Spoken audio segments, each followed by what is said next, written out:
Both of her parents did show up to court today, but Britney Spears did not. That's like $35,000 a month that this man is getting to handle the Britney Spears estate. And then he quits not 4 months later. All is well. You guys are onto something. But don't worry, I'll be back very soon. After her breakdown and conservatorship in 2008, Britney Spears has enjoyed a flourishing career, but some inside sources claimed there was turmoil behind the scenes, and Britney's fans were ready to riot. We have a full kettle, and it's about to spill.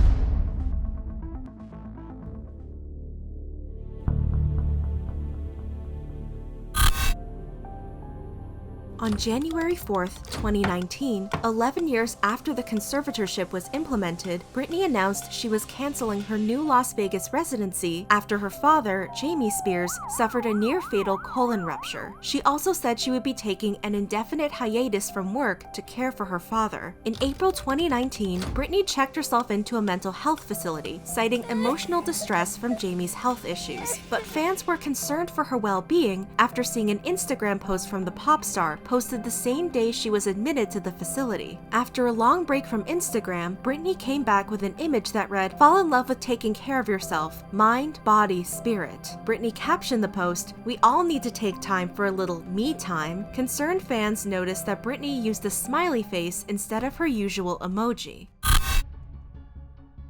Everything hit a boiling point on April 16th. Tess Barker and Barbara Gray, the co-hosts of the podcast Britney's Gram, posted an emergency episode that featured information from a confidential source connected to Britney's legal team. For context, the month before, March 2019, Andrew Wallet abruptly resigned as one of Britney's co-conservators, leaving Jamie Spears as the sole conservator. In court documents, Andrew wrote, "The conservatorship is engaged in numerous ongoing business activities requiring immediate attention, and it therefore is in the best interest of the conservatee that the acceptance of Wallet's resignation and the issuance of amended letters of conservatorship of the estate occur immediately and without delay. Substantial detriment, irreparable harm, and immediate danger will result to the conservatee and her estate if the relief requested herein is not granted on an ex parte basis." It's also worth noting that Andrew's resignation came 4 months after receiving a raise for his services as co-conservator. In an email interview with the Daily Beast, Tess Barker wrote, "That was when it became undeniably obvious to us that something serious had transpired." Back to the podcast. The co-hosts played a voicemail from a person who claimed to be a paralegal who worked on Britney's conservatorship at Andrew Wallet's firm up until about 2 weeks before the podcast aired. While the co-hosts said they verified the man's identity and called him a credible source, they kept his identity hidden. The source claimed Britney was being held against her will at the mental health facility with no release date in sight. The source said everything kicked off when Jamie Spears noticed Britney wasn't taking her prescribed medication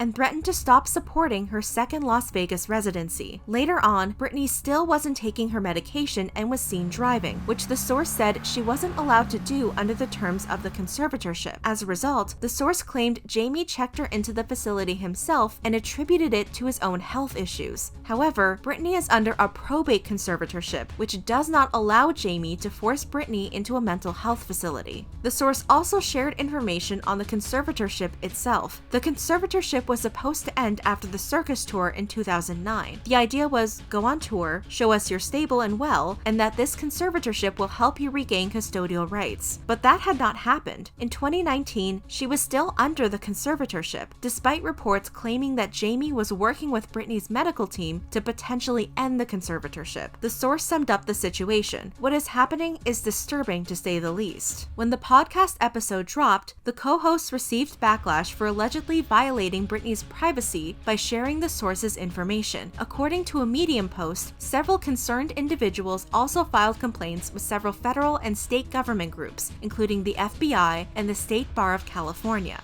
However, a tweet from the podcast's Twitter account said that wasn't true.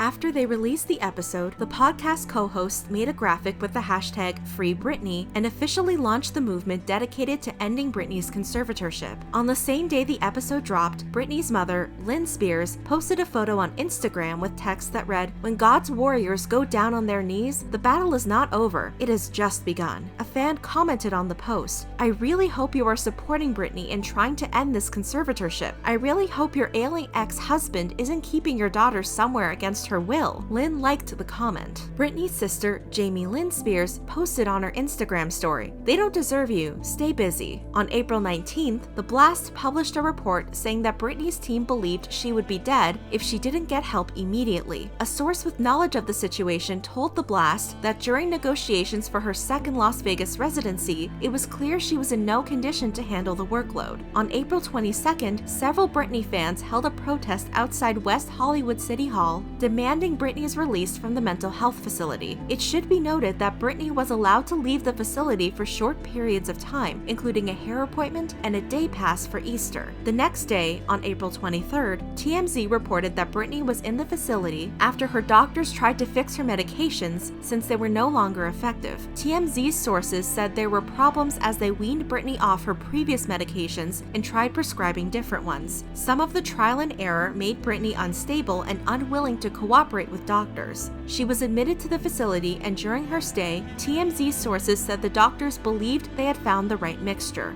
Also on April 23rd, Britney posted a video message on Instagram saying she was doing well and needed to take some time to deal with stress and anxiety. In the caption, she wrote, "I wanted to say hi because things that are being said have just gotten out of control. Wow, there's rumors to my family and my team, and just so many things, crazy things being said. I am trying to take a moment for myself, but everything that's happening is just making it harder for me. Don't believe everything you read and hear. These fake emails everywhere were crafted by Sam Lutfi years ago. I did not write them. He was pretending to be me and communicating with my team with a fake email address. My situation is unique, but I promise I'm doing what's best at this moment. You may not know this about me, but I am strong and stand up for what I want. Your love and dedication is amazing, but what I need right now is a little bit of privacy to deal with all the hard things that life is throwing my way. If you could do that, I would be forever grateful. Love you." For context, Sam Lutfi is Britney's ex-manager. The next day, The Blast obtained the alleged fake emails Britney mentioned in her Instagram post. The first email was dated June 19th, 2007, and appeared to be addressed to Jamie. "Father, I just received your letter. You talked a lot about love. I've had plenty of thoughts about everything in life lately,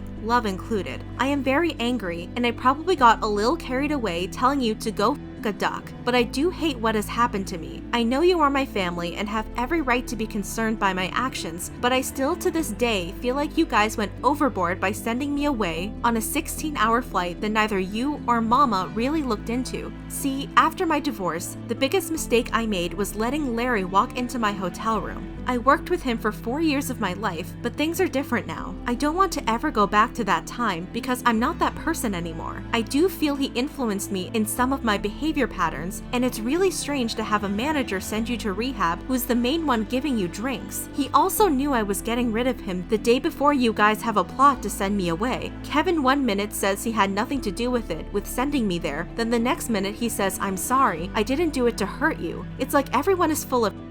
Then you give me your whole speech about all these people I should be calling, and one lady getting a tattoo, and all these things you people think will help. The worst part is Kevin given the authority to come to my house with his mom, who he planted with as a child. They bring their hippie selves into my mother home I spent 2 years in building for his sorry, and he takes my 8-month-old and my 1-year-old.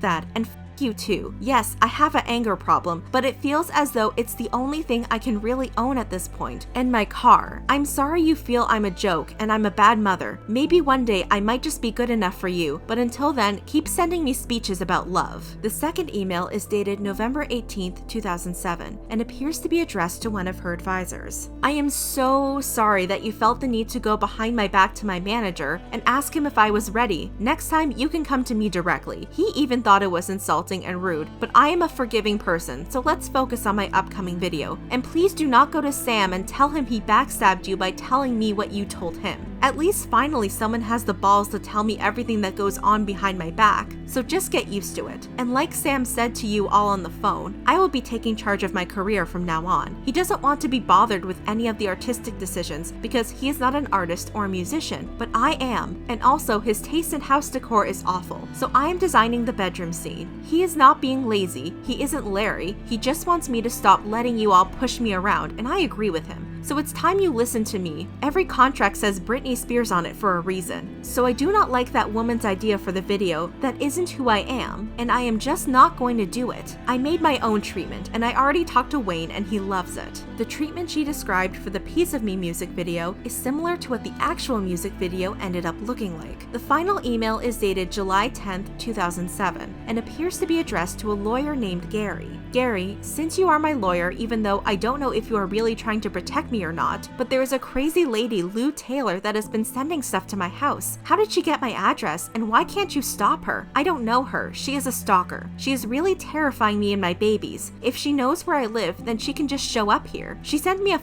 pink hat, and she is writing letters like she is my mother. She's been stalking me since Malibu, and it needs to stop because I don't have security, and Sam refuses to stay over every night because he has 1,000 dogs to go feed, and I have my babies in London, and she keeps saying I am possessed and that she needs to come and kill these spirits. I am asking you for help, please. This gated community cannot or will not keep stalker mail from reaching my front door. The maid let the FedEx guy in, and that's how this hat got here. We told her 1,000,000 times to leave me alone, and now she is saying she is going to visit my drunk father in Kentwood. I don't care about him, but she could easily find my mother and hurt her. What am I supposed to do when Sam is not here? I am scared. Can you call him and tell him how important it is that he needs to stay here every night? Because it's like no one is listening to me. And now she sent me pictures of her and a man and butterflies. She is really crazy. Do you care if I'm dead? Because I cannot sign your checks if I am. Your client, Britney Jean Spears. For context, Lou Taylor is Britney's current business manager. In a now deleted Instagram post, Jamie Lynn Spears wrote, 10 years ago, who was here? I have been here long before anyone else, and I'll be here long after. I love my sister with everything I have, so anyone or anything that speaks to the contrary can get the out of here with all the comments about what you don't understand. Do not come for me or the ones I love anymore. You can move the blank out of here with all that, just like this other lady who was running her mouth. On May 13th, TMZ reported that Britney appeared in court and told the judge that she was committed to the mental health facility against her will and was forced to take drugs. TMZ said her mother's lawyer also backed up Britney's claims, but Us Weekly reported that Britney's mother was not on board with the conservatorship ending. The judge ordered an expert to evaluate Britney and didn't take any further action. That seemed to be the end of the situation for the time being, but things heated up again in 2020. This is the end of part 2. In the final part, we explore the latest battle for Britney's freedom. We have a few protesters standing outside the courtroom. And where her family stands. All that and more coming up in part 3. If you liked the video, hit the like button, and if you want to keep up with the tea, consider subscribing to the channel.